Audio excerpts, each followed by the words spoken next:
Imagine you encounter a problem where you're trying to serialize information using Protobuf in C++. The issue arises when you face a segmentation fault at list.parseForMistream and input in your code, and you suspect it might be related to your CMake configuration file.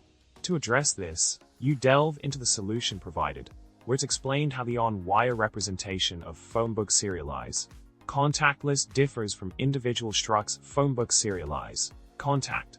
The solution highlights the importance of correctly handling optional fields to prevent serialization failures. In the solution, emphasis is placed on ensuring that non-optional fields are properly set to avoid potential issues during serialization. By setting default values for non-optional fields in the Protobuf definition, you can ensure that the serialization process proceeds smoothly. This preventative measure helps maintain data integrity and prevents unexpected errors in the serialization flow. Additionally, the importance of checking the return value of contact_list that serialized to OStream in output is highlighted to ensure the serialization process completes successfully. Verifying the return status can provide insights into any serialization issues that may have occurred, allowing for prompt error resolution and smoother data handling.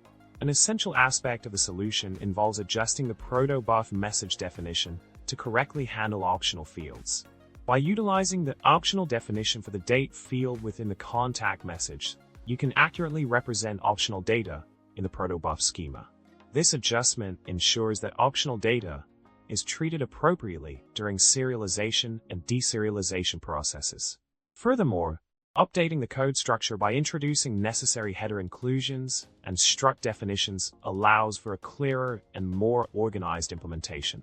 By structuring the code effectively, you create a solid foundation for handling data serialization and deserialization operations in a robust and reliable manner. To recap, addressing serialization issues in C++ with Protobuf involves proper handling of optional fields, verifying serialization return values, adjusting Protobuf message definitions, and structuring code effectively. By implementing these solutions, you can enhance the serialization process and ensure seamless data handling. And with that, it's time to bid farewell. Remember to like, subscribe, and comment below with your thoughts. Thanks for tuning in.